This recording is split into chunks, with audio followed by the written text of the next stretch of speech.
Alhamdulillah, syukurillah. Masih diberikan oleh Allah Subhanahu wa taala kesempatan untuk kita sama-sama bertemu kembali dan silaturahim. Dan saya mengucapkan ribuan terima kasih kepada seluruh jamaah Majlis Ta'lim Masjid Bani Umar atas perhatiannya, bantuannya, perjuangannya untuk selalu memberi perhatian, support dan membantu gerakan kami khususnya untuk saudara kita tunanetra. Dan alhamdulillah, berita gembira, sudah kami memberangkatkan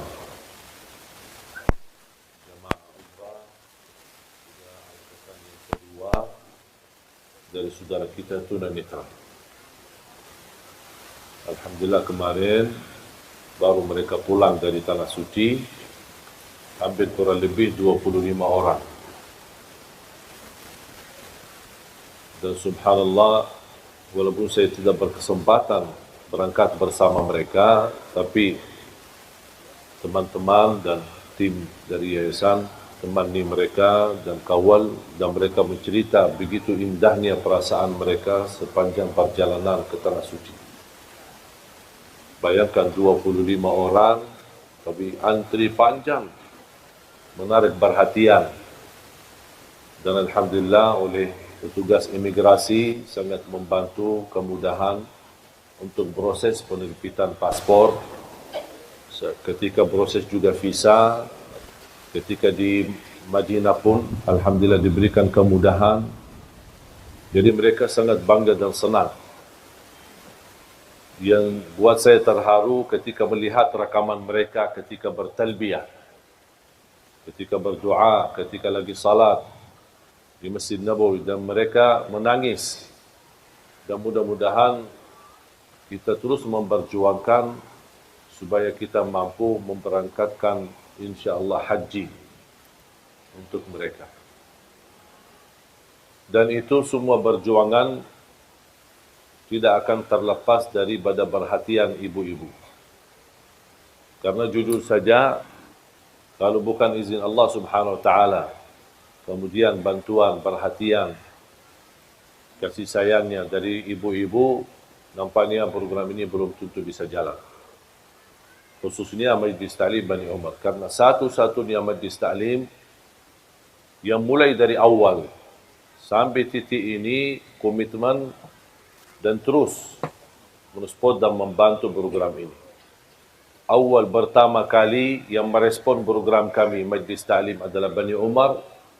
Kemudian selanjutnya, walaupun ada beberapa majlis ta'lim yang lain yang ikut bantu, tetapi yang komitmen tidak pernah terlepas perjuangannya, tidak pernah bosan dan tidak pernah menjauhi dari program ini, itu satu-satunya Majlis Ta'lim Bani Umar. Mudah-mudahan ini merupakan berkah untuk semua jemaah dan mudah-mudahan menjadi amal jariah, sedekah jariah yang tidak terputus pahalanya insya-Allah sampai hari kiamat. Dan semoga insya-Allah diterima di sisi Allah Subhanahu wa taala. Para jemaah sekalian dimuliakan Allah Subhanahu wa taala,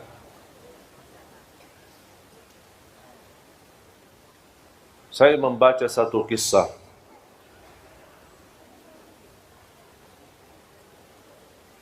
membuat saya berfikir betapa besarnya keagungan dan kemuliaan Allah Subhanahu wa taala, dan selalu Allah beri yang terbaik.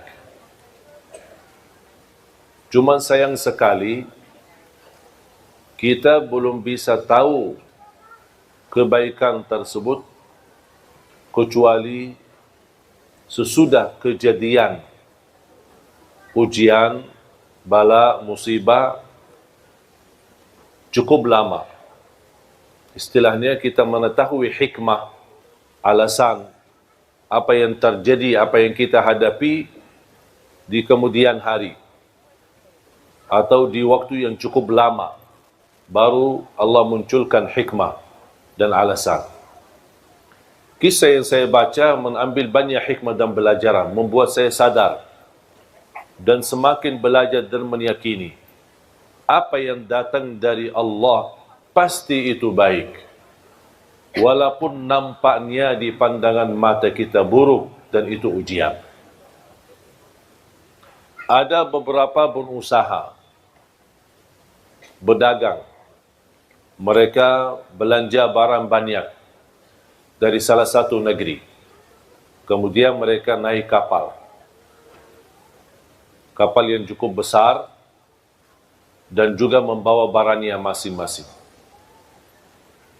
Di dalam perjalanan untuk kembali ke kampung mereka, terjadilah hujan besar. Gelombang dan dia menghadapi ujian yang amat besar di tengah laut. Mereka mengambil keputusan harus barang-barangnya ada yang harus dibuang untuk mengurangi beban yang terjadi di atas kapal tersebut.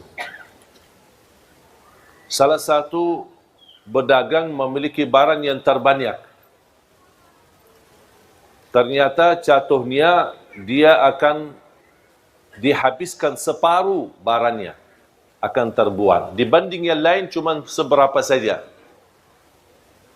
Beliau tidak terima, marah, ngamuk. Saya bisa rugi banyak, separuh barang saya masa dibuang begitu sia-sia. Mereka menjelaskan daripada kita tenggelam semua, menghadapi musibah semua, mendingan barang-barang kita aja biar kita selamat. Beliau tidak terima, tidak mau. Karena dia berdagang baru, membuat berdagang yang lama, mereka sepakat, sekalian barangnya sama orangnya dibuang aja. Biar kita selamat. Karena mereka merasa, orang itu berdagang baru, tidak punya istilahnya kekuatan, tidak punya power, tidak punya lingkungan yang bisa melindunginya. Dan terbuang. Dan subhanallah mereka jalan dan beliau bersama barangnya sudah terbuang di dalam laut. Dalam menghadapi ujian angin besar, subhanallah terarah kepada salah satu pulau yang cukup sepi, tidak ada apa-apanya. Dia masuk di sana, cari makan tidak ada, cari apa pun tidak ada, barangnya hilang. Dia syukur alhamdulillah selamat. Dapat sedikit sumur air yang bersih, dia bisa minum. Sedikit hanya yang bisa dia dapat hanya minum air. Di situ dia menemukan sebuah rumah kecil dari kayu. Dia masuk ke rumah dan dia bisa rasa nyaman untuk bisa istirahat dan tidur. Berjalan waktu beberapa hari, tidak ada yang datang menolong dia. Tiba-tiba datangnya angin yang cukup kencang dan besar, mengakibatkan terjadi kebakaran di pulau tersebut. Dihabiskan semua pohon-pohon yang ada sekaligus rumah kayunya itu. Begitu dia diselamatkan dari kebakaran dan kehilangan tempat tinggalnya yang satu-satunya yang bisa melindungi dari bahaya, langsung dia berkata, "Ya Allah, kenapa ini? Sampai rumah yang aku tempati untuk mencari nyaman dan melindungi diri, kebakaran habis." Dia sudah merasa diri akan menghadapi kematian, putus asa. Dan dia tidak tahu ada apa. Sampai dia ngamuk sama Allah. Kenapa ya Allah seperti ini? Dan subhanallah tidak lama ada kapal besar yang datang. Dan dia bisa melihat dari jauh. Langsung dia ke arah pantai dan menunjukkan tangannya. Mereka karena kapal besar tidak bisa mendekati, menerima perahu kecil atau kapal kecil untuk menjemputnya. Ketika dijemput dan naik kapal besar, dan beliau bertanya, "Kok dari mana kalian tahu saya ada di sini?" "Oh, kami tahu dari jauh kami melihat asap." Gara-gara terjadi kebakaran kan ada asap besar. kami berfikir ini tanda biasanya kami seorang laut, pasti biasanya itu tanda-tanda ada orang minta tolong. Makanya kami datang. Terus mereka tanya, Iman kamu kok bisa datang sini sendirian? Oh ceritanya saya bersama kapal berdagang, mereka mengkhianati saya, mereka semua bersepakat untuk melimbar saya di laut dan syukur saya bisa selamat. Kata pemilik kapal, mereka itu yang Anda cerita semuanya mati tenggelam. Berdagangnya dan barangnya dan kapalnya semuanya mati. Baru dia sujud syukur. Dan dia berkata, ternyata ada hikmahnya. Faham ibu? Memang subhanallah Allah maha baik. Wallahi ibu-ibu tidak bakal tahu bagaimana cara Allah mengatur ujian kita. Tapi yakini Allah tidak pernah mau susahkan kita.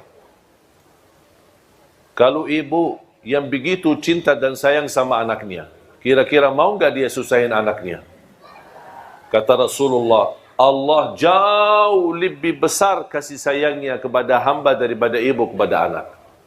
Tapi ada manusia yang belum percaya sama Allah. Ada manusia yang masih berkata, Ya Allah, kenapa saya seperti ini? Ya Allah, kenapa saya cuma penderita sakit? Ya Allah, kenapa saya sudah lama menikah tapi belum bisa punya keturunan?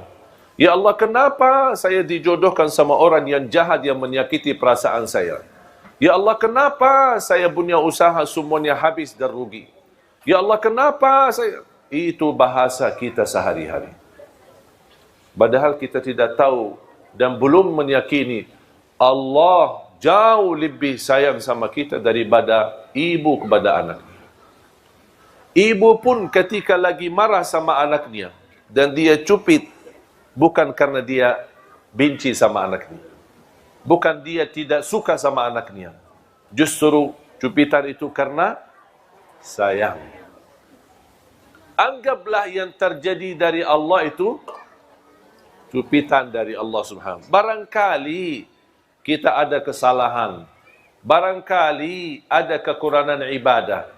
Barangkali terlalu sering ketiduran salat subuh. Barangkali kita lupa baca Quran.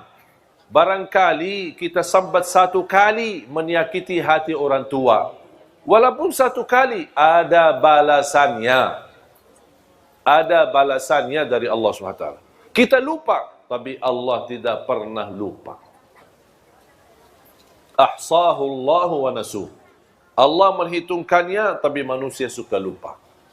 Makanya jamaah sekalian, belajar takdir Allah, walaupun ada buruknya, tapi yakini di belakang keburukan ada hikmah, ada kebaikan, ada sesuatu yang kita tidak tahu. Contoh,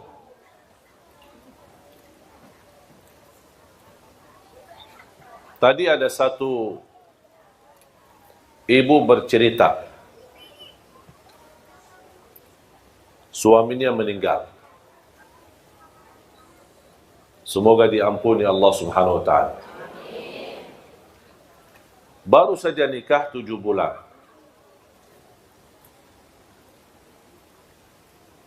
Cerita yang disampaikan oleh ibu, saya menanggapi bagaimana beliau cinta sama suaminya. Sudah almarhum. Beliau berkata, seandai kata saya menikah, tapi masih merasa terbeban karena dia sayang sama suaminya. Dan dia berkeinginan bertemu suaminya di surga. Terus kalau saya dijodohkan lagi, nikah, usianya masih muda, saya khawatir gimana nanti sama suami yang pertama atau suami yang kedua. Ya udahlah, daripada bingung, mendingan tidak usah nikah katanya. Biar dijamin dapat dan bertemu suaminya di surga. Saya menjawab,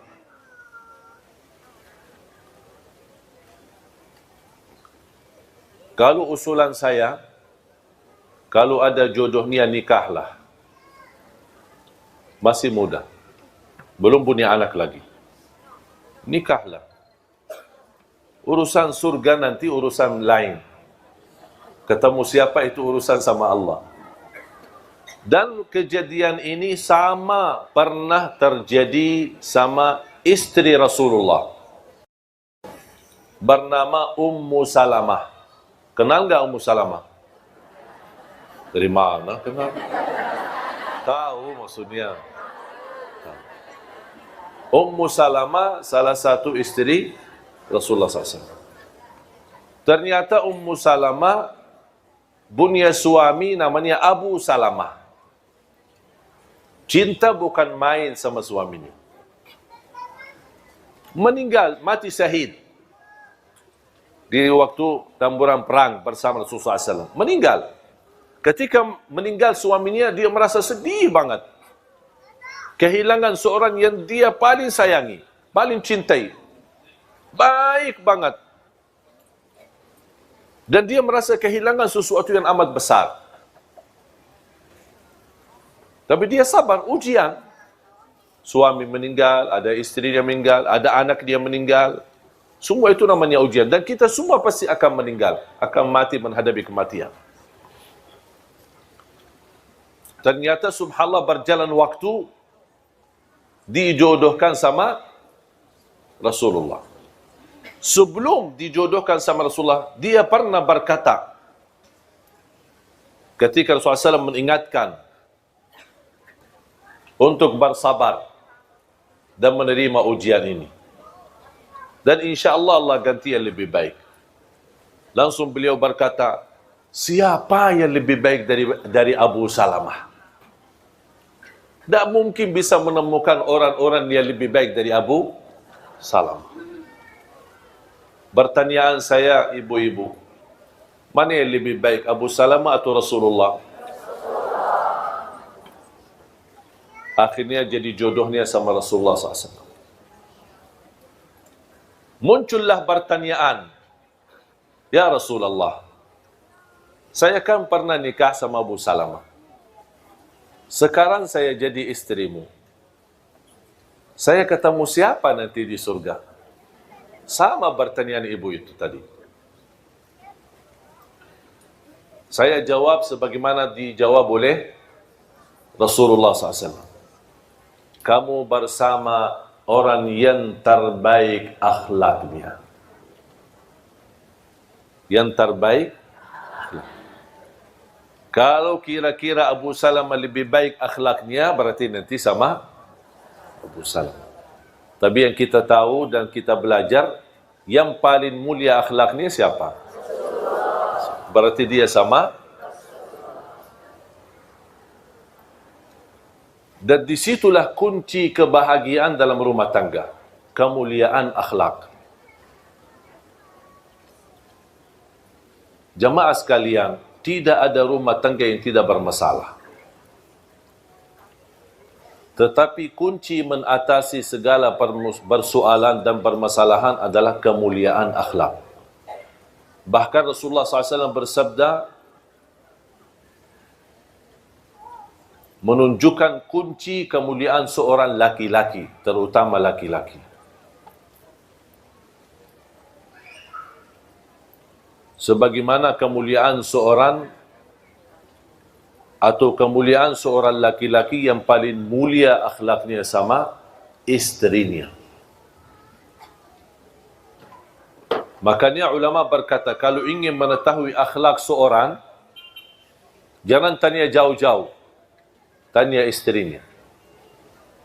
Kalau istrinya biar mentul, berarti mantap. Alhamdulillah. Kalau istrinya berkata, stres, pusing, oh berarti masalah.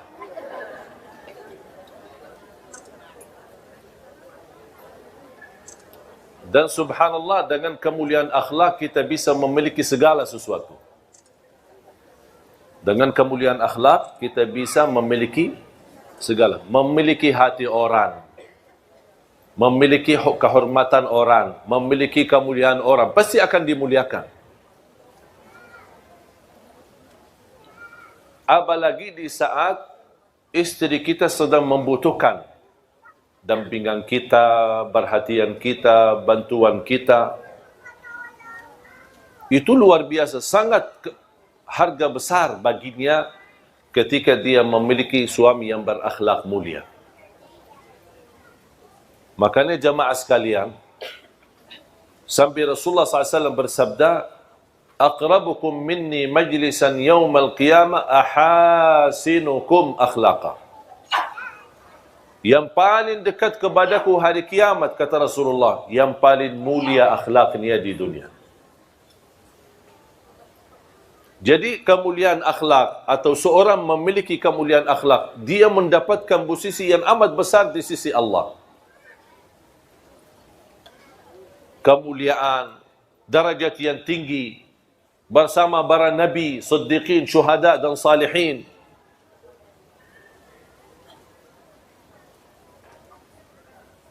Dan salah satu akhlak yang perlu kita jaga, terutama di dalam rumah tangga.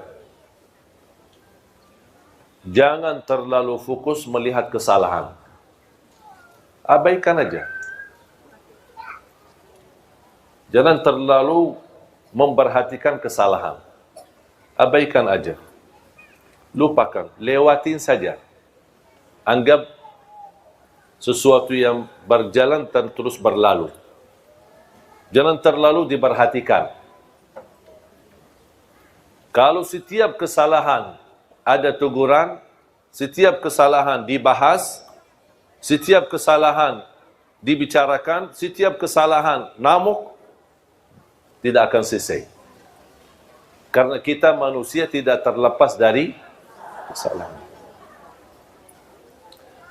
Bisa kita perbaiki kesalahan tapi dengan cara yang baik. Kalau anda melihat sesuatu yang tidak suka, jangan anda bilang saya tidak suka ini, tapi saya suka seperti ini.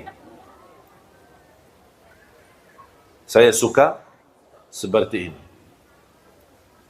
Saya tidak suka kalau kamu tidak perhatian saya. Tapi sebaliknya, aku suka kalau diberikan perhatian. Faham? Jadi jangan ada muncul rasa atau bahasa seolah-olah yang di depan kita selalu disalahkan.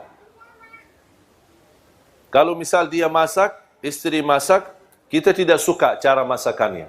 Jangan, aku tidak suka cara masakan ini. Tapi bahas, aku lebih suka seperti ini. Aku lebih suka nasinya seperti ini. Aku lebih suka minumannya seperti ini.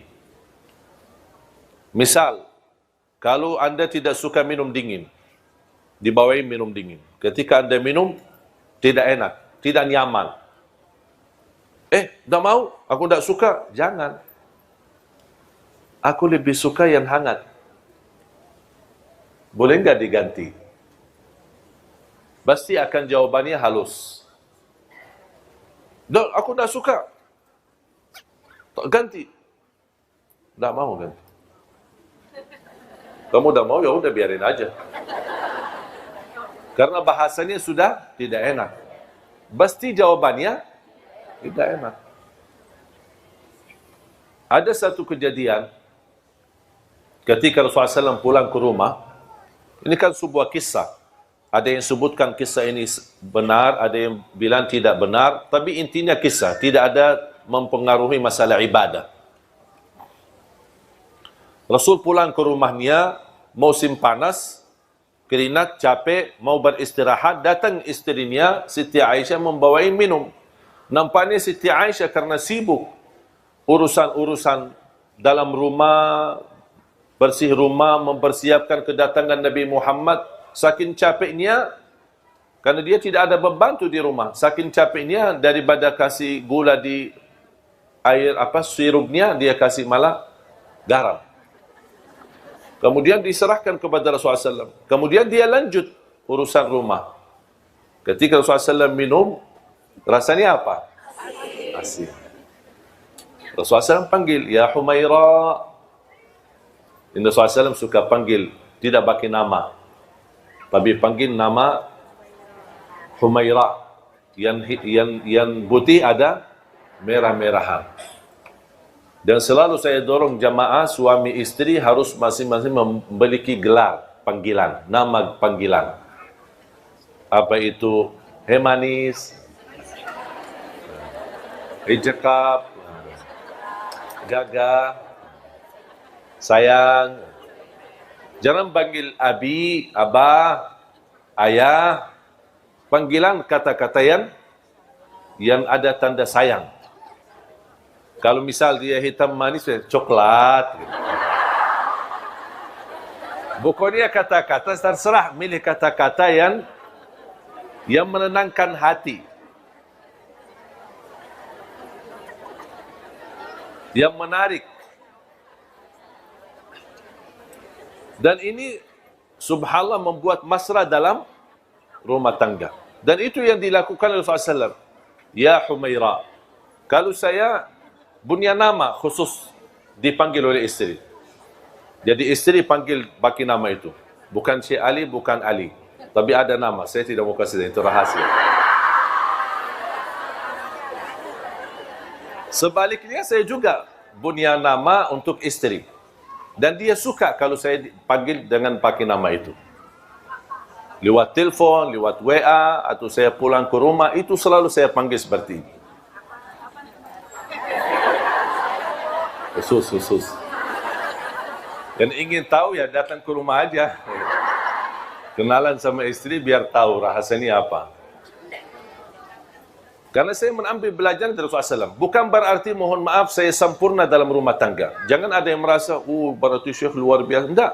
Saya juga orang biasa. Punya kekurangan, punya kesalahan. Kadang-kadang istri saya tersinggung terhadap perilaku saya. Tapi alhamdulillah kita selalu sepakat ada tukar fikiran. Ada berbicaraan. Kita tidak istilahnya mengambil hati. Aku lihat dia, aku marah, terus simpan di hati. Dia lihat saya, dia marah, simpan di hati. Itu tidak akan selesai masalah. Ada sesuatu dibahas, tapi cara dibahasnya agak enak.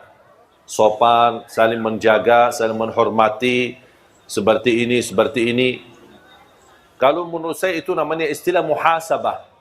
Setiap minggu sekali kita muhasabah. Saya tanya sama istri saya, apa yang saya lakukan selama 1 minggu membuat kamu tersinggung? Dia kasih tahu. Kalau enggak dia kasih tahu, dari mana saya bisa tahu? Karena yang sakit hati siapa? Istri. Hati yang dia punya, bukan saya punya. Saya tidak tahu isinya. Makanya harus saya tanya, apa yang membuat kamu tersinggung? Apa yang membuat kamu tidak enak hati? Oh, kalau begini, kalau foto sama ibu-ibu jangan terlalu dekat. Siap.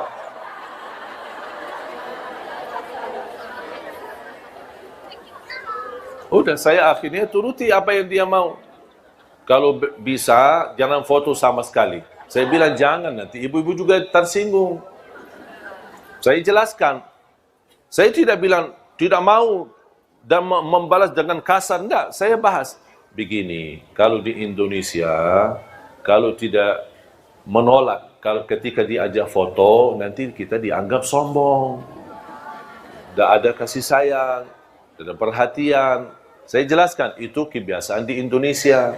Kalau di Arab memang beda. Ya, akhirnya saya jelaskan, oh gitu, ya udahlah, boleh. Tapi coba kalau saya bilang, pas begitu, kalau bisa jangan foto sama ibu-ibu, udah mau, harus saya foto. Berantem, tidak akan selesai masalah. Dan tidak bakal dia setuju. Tapi dia ada bicara baik-baik, halus, akhirnya alhamdulillah dapat disetujui. Tapi jangan terlalu dekat. Aku heran kadang-kadang ada ibu-ibu begini. Astagfirullahaladzim, saya kaget. Saya bilang, ibu, saya masih wudu.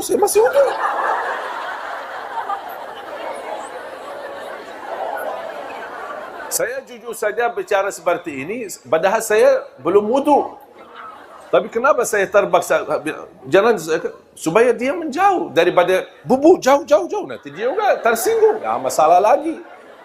selalu berusaha memilih kata yang bisa difahami tapi tidak menyakiti hati. Maaf, saya lagi wudu. Ya. Dah, langsung dia awas sendiri. Daripada kita berantam. Ibu jangan dekat. Ibu jangan dong. Kok sih kasar ya? Karena saya belajar, selama saya berada di Indonesia, orang Indonesia tidak suka kasar. Mungkin kita orang Arab, budaya Arab agak kasar ya. Termasuk bicara. Makanya kalau saya ada punya teman mau cari istri orang Indonesia, kadang-kadang calon istri tanya, gimana dia, kasar nggak? Dia sudah ada gambaran orang Arab kasar. Padahal tidak semua sama. Ya contoh seperti saya kan. Jadi ketika saya mau jodohkan, malah ada yang menolak. Oh jangan semua orang Arab, takut. Saya ternyata belajar, kalau di Arab, memang nada suara pun kita agak tinggi. Pernah ada teman saya, orang Indonesia datang, saya sedang ngobrol sama adik saya. Dia menunggu di luar. Ketika dia mendengar, dia datang, ada apa Pak? Saya bilang, tidak ada, kita lagi ngobrol. Cuma lagi suara agak tinggi, dia fikir kita lagi berantem, padahal tidak. Makanya saya mengambil kesimpulan ketika saya pernah diwawancarai. Apa yang Syekh dapat di Indonesia, sesuatu yang bisa berkesan dan selalu dijaga. Saya bilang saya belajar orang Indonesia suka yang lembut dan sopan, tidak suka yang kasar. Makanya kalau kita di Arab dulu, saya suka mengucapkan Assalamualaikum, Assalamualaikum. Jadi orang, Waalaikumsalam. Takut. Begitu saya datang ke Indonesia, saya berubah lagi. Assalamualaikum.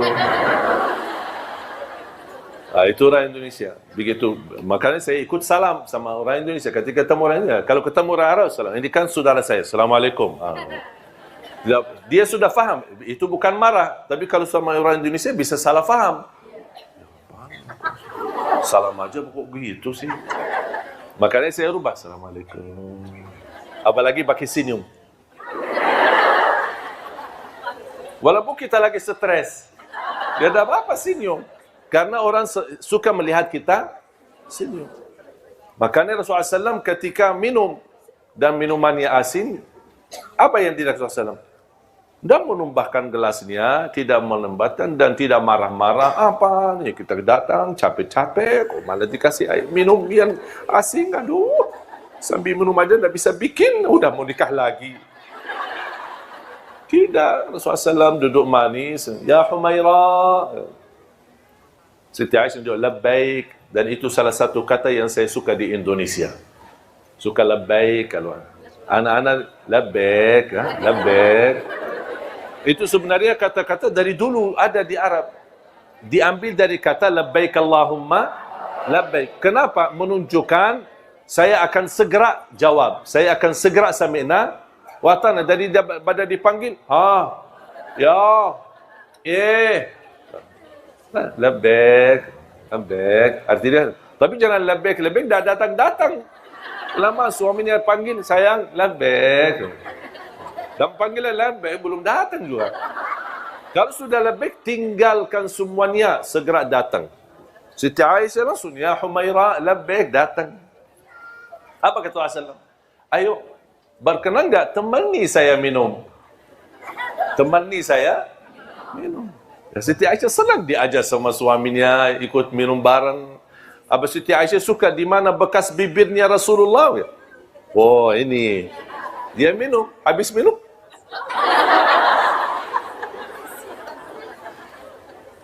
Rasul tidak bicara apa-apa, diam. Akhirnya dia sendiri minta maaf. Kira-kira kalau seperti ini, terulang lagi enggak? Kayaknya tidak. Karena sudah langsung mendapatkan teguran, tapi dengan cara yang halus. Coba kira-kira kalau pas kita pulang, minta, ayo bawain kopi. Pas kita dikasih kopi, malah isinya garam. Apaan ini kok? Masa sudah kita nikah 10 tahun, kopi tidak bisa bikin sih? Marah-marah. Kira-kira nanti kalau mau bikin kopi lagi, kasih garam enggak? Barangkali kasih racun sekalian biar habis. Kok masa gara-gara kopi marah-marah sih? Jadi, mengatasi masalah jamaah sekalian, jangan menghadapi dengan kekerasan. Walaupun bisa selesai masalah, tapi membuat hati sakit. Milihlah kata yang halus, yang baik. Termasuk ibu-ibu menghadapi suami yang barangkali tidak nyambung dengan kita, tidak sesuai dengan keinginan kita. Jangan anda selalu membalas dengan kasar, tapi selalu beri yang terbaik dan selalu berdoa. Ya Allah, berilah hidayah. Ya Allah, berilah petunjuk. Ya Allah, jadikan beliau bertanggungjawab. Ya Allah, jadikan beliau kasih sayang. Orang yang benar-benar memberi perhatian kepada kami, kepada anak kami, dan bertanggungjawab nafkah dan urusan keluarga kami. Itu ikhtiar kita, doa. Kalau memang sudah di dalam takdirnya Allah subhanahu wa ta'ala jodohnya seperti ini, ya bakal seperti ini. Yang bisa merubah nasib dan takdir hanya doa. Makanya jangan berhenti berdoa. Habis anda berikhtiar, dan ada yang merasa sudah tidak kuat, tidak bisa tahan. Itu pilihan atau solusi dalam agama, boleh minta cerai. Itu solusi, bukan sesuatu yang tidak boleh. Ada orang, kalau katanya minta cerai, tak bakal masuk surga. Kata siapa? Kalau benar-benar, sebagaimana saya jelaskan, ibu sudah sabar, sudah doa, sudah ikhtiar, sudah memimpin nasihat, tapi tetap tidak ada perubahan sama sekali, dan masih bisa sabar, saya usulkan sabarlah. Tapi kalau ada orang tidak bisa sabar, bahkan ada yang merasa lebih baik saya mati, kenapa susahkan diri? Lepas. Karena inti daripada rumah tangga hidup bahagia. Kalau kehilangan kebahagiaan buat apa? Banyak orang yang sudah bisa berpisah walaupun anaknya sudah 10. Jadi jangan ada orang berkata, oh demi anak, demi anak. Itu bahasa yang menurut saya tidak tepat. Sebenarnya anak itu bisa diurus, bisa dijaga dan bisa diperhatikan. Tapi yang lebih utama adalah kita merasa harmonis, sakinah, mawaddah, rahmah dalam rumah tangga. Karena kalau tidak ada hubungan baik antara suami istri akan mempengaruhi kepada anak. Walaupun kita bertahan, tapi anak kita nanti menjadi sakit. Anak kita nanti membuat dia sakit jiwa, sakit hati. Karena dia selalu melihat orang tuanya berantem. Selalu orang tuanya marah. Dan selalu saya nasihatkan, kalau terpaksa anda memarah sama suami atau istri, jangan di depan anak-anak. Jangan di depan anak-anak. Apalagi kalau bisa ditunda amarahannya sampai malam. Biar semuanya anak tidur, masuk kamar sendiri dan bicara baik-baik. Sudah akan diselesaikan masalah. Wallahi tidak ada masalah, pasti ada jalan keluar. Tapi kita mau atau tidak jalan keluarnya. Itu persoalannya. Banyak ujian yang saya hadapi dalam rumah tangga. Tapi selalu yang membuat kami bahagia, selalu saya sepakat sama istri, selalu mencari jalan keluar. Selama ada masalah, pasti ada jalan keluar. Fa inna ma'al usri yusra, inna ma'al usri yusra. Kalau ada satu kesusahan, berarti ada dua jalan kemudahan. Itu yang saya sudah yakini saya sama istri saya. Dan alhamdulillah tidak pernah ada masalah, kami cepat bisa mengatasinya. Dan tidak berlama-lama, supaya tidak menimbulkan hal-hal yang tidak diinginkan. Apapun sikapnya, apapun prinsipnya, apapun kejadiannya. Makanya jamaah sekalian, kembalilah. Akhlak yang mulia. Akhlak yang baik. Jaminan dapat syafaat Nabi Muhammad. Jaminan darajat yang tinggi di dalam surga. Bahkan Rasulullah SAW bersabda, darajatnya orang yang mulia akhlaknya bisa tercapai lebih tinggi daripada darajatnya ahli puasa dan ahli tahajud. Ahli puasa sama, padahal kita tahu pahala puasa begitu besar, pahala tahajud begitu tinggi, tapi jauh lebih tinggi daripada dua-duanya adalah orang yang mulia akhlaknya. Contoh, kalau ada orang suka puasa, suka tahajud, tapi tidak baik akhlaknya. Ada satu orang tidak puasa, tidak tahajud, tapi baik akhlaknya. Jauh lebih mulia di sisi Allah yang baik akhlaknya. Apalagi kalau bisa kita jaga puasa, jaga tahajud, jaga ibadah, dan juga jaga akhlak. Itu luar biasa, mantap. Luar biasa keagungan dan anugerah dari Allah Subhanahu wa taala. Makanya jamaah sekalian dimuliakan Allah Subhanahu wa taala, mari kita selalu kita niatkan. Dan apapun yang kita hadapi, anggaplah ujian. Huwallazi khalaqal mauta wal hayata liyabluwakum ayyukum ahsanu amala. Allah menuji kalian agar bisa Anda tahu siapa yang terbaik amalan. Buat apa Allah uji?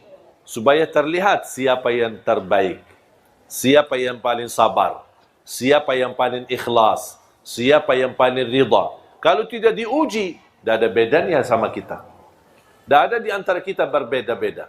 Semua sama di sisi Allah. Tapi apa yang membuat kita punya kelebihan? Ujian. Ketika datangnya ujian, Allah melihat. Ada namuk, marah, tidak ridha, tidak ikhlas. Ada satu lagi, sabar, ikhlas, ridha. Kata Allah, ini lulus. Itu dapat keuntungan. Berarti ketika ada ujian, bukan Allah ingin menyakiti kita, tapi Allah ingin menunjukkan posisi kita di sisi Allah Subhanahu wa taala. Makanya jemaah sekalian belajar sabar dan menunggu kemudahan ketika sedang susah. Menunggu jalan keluar ketika kita menghadapi ujian. Kesabaran itu dan menunggu adalah ibadah tersendiri. Contoh, kita lagi ada masalah dan kita sudah berupaya menunggu jalan keluarnya. Ada jalan keluar, tapi belum waktunya. Masih dalam proses. Berarti kita butuh tunggu. Tunggu berapa lama? Bisa 1 bulan, bisa 2 bulan, bisa 1 tahun. Kita menunggu sampai selesai proses. Baru akan kita dapat terbuka jalan keluarnya. Anda menunggu seberapa pun lamanya, selama Anda tunggu itu terhitung sebagai ibadah. Intidharul faraji ibadah. Menunggu datangnya kemudahan dan pertolongan Allah itu ibadah sendiri. Berarti Anda dapat pahala karena tunggu, Anda dapat pahala lagi sabar, dan Anda akan syukuri ketika datangnya kemudahan dan pertolongan dari Allah Subhanahu wa taala. Jamaah sekalian yang dimuliakan Allah Subhanahu wa taala. Saya akhiri satu cerita. Mau kan cerita? Ibu-ibu senang cerita.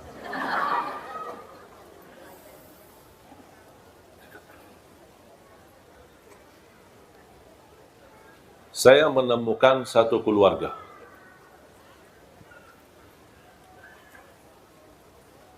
Ketika habis pulang sekolah, itu terjadi di kota Madinah, di masa saya sekolah.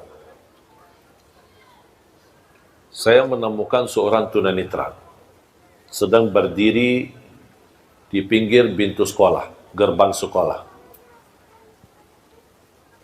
Saya perhatikan, dan qadarullah, saya juga sedang menunggu ayah saya jemput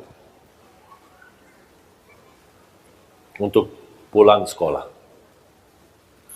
Ternyata Allah takdirkan ayah saya pun telat. Dan tunanetra pun di samping saya juga sendirian. Menarik perhatian saya, membuat saya mendekat dan ajak bicara.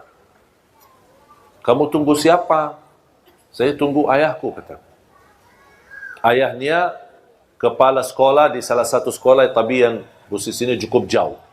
Nampaknya ada mendadak rapat atau apa urusan, tidak bisa datang. Di waktu itu belum ada handphone, belum ada HP untuk bisa ditelepon. Menanya, di mana? Lagi di mana? Sama-sama kita tunggu. Cukup lama, hampir 1,5 jam. Siang hari, panas. Saya berkata sama beliau, rumah kamu dekat enggak? Ya, dekat. Mau enggak saya antar? Ya, boleh. Seberang rumahnya. Jadi sekolah ini tinggal kita seberangi jalan, ada jalan raya, kemudian kita bisa ke rumahnya. Kata beliau, rumah saya dekat, tinggal hanya seberang jalan di belakang gedung yang di depan kita, pasti pinggir jalan raya ni. Saya langsung berkata, tapi nanti kamu tunjukkan jalan ya. Beliau ketawa. Masa saya buta yang tunjukin jalan? Pas begitu saya dampingi, subhanallah ibu-ibu. Wallahi orang tunanetra itu jauh lebih faham jalanannya daripada saya yang bisa lihat. Kanan, kiri, awas ada lubang, ada ini, masuk gang, sampai ke gedung rumahnya. Ada beberapa lantai seperti apartemen.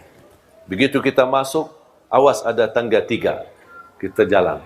Ada lagi tangga 1 kecil, kita naik. Ada lift, buka pintu. Bencet nomor sekian. Pas kita naik, pas begitu keluar ke arah kanan.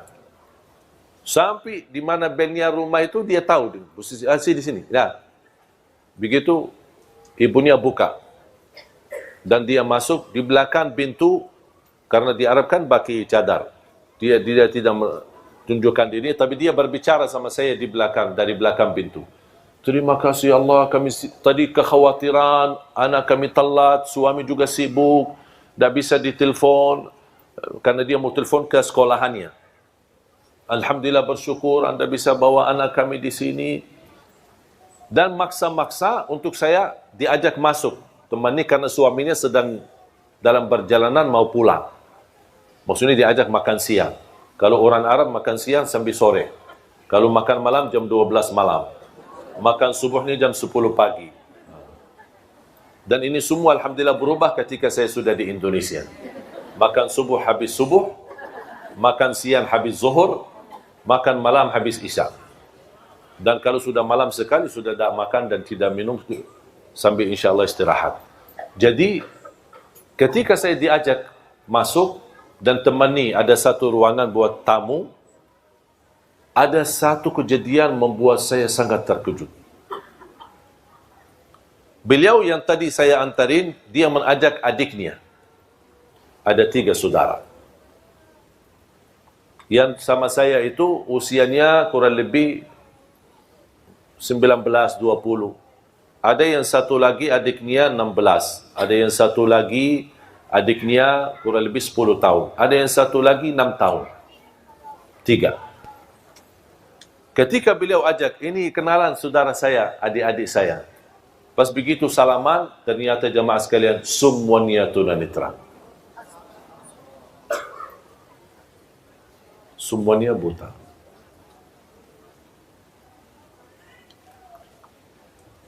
Di saat itu, jujur saja jemaah sekalian, beberapa waktu lalu, waktu kejadian ini, saya ada sedikit stres. Ada masalah lah gitu. Namanya anak muda kan.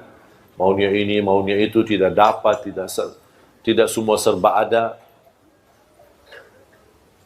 Pas begitu saya melihat mereka, saya merasa malu sama Allah.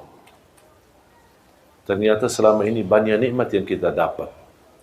Ternyata di sisi lain atau di keluarga yang lain, semuanya diuji oleh Allah. Bukan satu, semuanya. Hanya yang selamat dalam anggota keluarga itu hanya suami istri. Ternyata keluarga mereka keluarga besar 7 orang. 4 laki-laki dan 3 perempuan. Dan semuanya tunanetra. Semuanya buta. Tapi ketika saya bertemu dengan ibunya dan dia berbicara sama saya dari belakang pintu, subhanallah, tersentuh hati saya karena dia tidak pernah melepas daripada ucapan Alhamdulillah. Alhamdulillah. Coba kejadian ini cerita di masa sekolah, SMP, sampai sekarang, alhamdulillah hubungan saya dengan mereka baik. Cuman hanya saya sekali antar menjadi sahabat akrab. Dan semua keluarganya ini 7 orang, yang laki maupun perempuan. Beberapa waktu yang lalu saya menghadiri acara wisuda, mereka tamat 30 juz hafal Al-Quran. Kata ibu,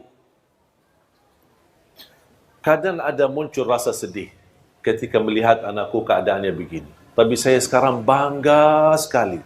Terlupa ujian anak-anakku buta. Karena mereka sudah menjadi penghafal Al-Quran. Memang buta di dunia, tidak bisa melihat, tidak bisa baca Quran dengan mata sendiri mempandangi Al-Quran. Tapi insya Allah di hari kiamat, dia akan menjadi saksi baik untuk kedua orang tuanya. Dan akan bisa melihat dengan jelas dan terang jalan menuju ke surga Allah Subhanahu wa ta'ala. Makanya jamaah sekalian, kita bersyukur. Kita masih banyak belum bersyukur. Menurut saya terlalu banyak nikmat yang Allah berikan. Nikmat orang tua, nikmat kita masih bisa bergerak kemana saja pergi. Nikmat aman di negeri kita, alhamdulillah bisa pulang kemana-mana, bisa pergi kemana-mana, menghadiri majlis ta'lim, tidak ada yang mengganggu kita, tidak ada menyakiti kita, tidak ada yang mencuri atau mengambil hak kita. Kita merasa aman, nikmat, melaksanakan ibadah. Ada yang diberikan karunia bangun tahajud di tengah malam, wallahi itu nikmat ibu-ibu. Jangan ada yang merasa itu kehebatan kita atau kelebihan kita. Wallahi itu anugerah dari Allah Subhanahu wa ta'ala. Anda bisa beramal, donasi, beri nafkah, beri sedekah di mana-mana. Wallahi itu karunia, bukan karena kita punya uang, bukan karena kita punya kelebihan. Ketika diberikan kemudahan bisa umrah, wallahi itu karunia, bukan karena kita bisa daftar untuk umrah, bukan karena ada travel di mana-mana kita bisa ikuti mereka. Kalau kita bisa haji, wallahi itu karunia dari Allah, bukan karena kemampuan dan kehebatan kita. Banyak, terlalu banyak nikmat Allah. Kalau kadang saya duduk sendiri menghitungkan dan muhasabah diri, betapa nikmat Allah yang ada di keliling kita, di sekitar kita, wallahi rasa malu. Tak sanggup untuk mensyukurinya semua. Ada ujian, tapi kalau kita berfikir dengan mata dan akal yang sehat, mana yang lebih banyak, ujian atau nikmat? Jauh lebih banyak nikmat. Tapi kenapa kita manusia suka lupa? Pas ada ujian kita baru marah dan tidak terima. Ketika ada nikmat, tak pernah ada manusia berkata, ya Allah saya tidak pantas mendapatkan nikmat itu. Tapi ketika diuji, ya Allah saya tidak pantas diuji. Itulah manusia. Makanya Allah sebutkan manusia di dalam Al-Quran, manusia amat bodoh dan amat zalim. Maksudnya apa amat bodoh dan amat zalim? Ya perilakunya. Dia menzalimi dirinya sendiri. Dia merasa dirinya hebat dan dia lupa itu semua karunia dari Allah Subhanahu wa ta'ala. Makanya belajar jamaah sekalian, selalu ucapkan alhamdulillah. Yang lebih indah ucapan alhamdulillah, kita masih berkenan memuji Allah dalam segala pujian ketika kita menghadapi musibah, ujian. Makanya ada hadis Rasulullah SAW. Ketika ada seorang diuji dengan salah satu anggota keluarga meninggal dunia. Apa itu ayahnya, ibunya, istrinya, suaminya, anaknya. Allah turunkan malaikat. Unzuru ma qala abdi. Malaikatku, lihatlah apa ucapan hambaku ketika saya uji dengan ujian kematian. Malaikat menjawab, hambamu ya Allah berkata, hamadaka wastarja. Maksudnya apa? Hamadaka wastarja. Mengucapkan alhamdulillah, inna lillah wa inna ilaihi raji'un. Kata Allah kepada malaikat, ibnu li'abdi baitan fil jannah wa sammuhu baital hamd. Bangunlah di dalam surgaku istana dan berikan nama istana itu nama Alhamdu. Ini khusus pahala dan keistimewaan yang Allah sediakan yang mampu mengucapkan Alhamdulillah ketika menghadapi musibah. Sebelum inna lillahi wa inna ilaihi raji'un, sebelum la hawla wa la quwata illa billah, Alhamdulillah, baru inna lillahi wa inna ilaihi. Ada berita yang tidak menenangkan hati, Alhamdulillah, inna lillahi wa inna ilaihi raji'un. Jangan berbicara macam-macam. Wallahi Bapak Ibu jamaah sekalian, kalau anda berkenan ucapkan kata ini, langsung akan turun rahmat Allah di dalam hati kita. Akan terasa tenang, biarpun musibahnya cukup besar. Akan Allah berikan segera dalam jalan keluarnya. Tapi belajar mengucapkan Alhamdulillah, khususnya ketika menghadapi musibah.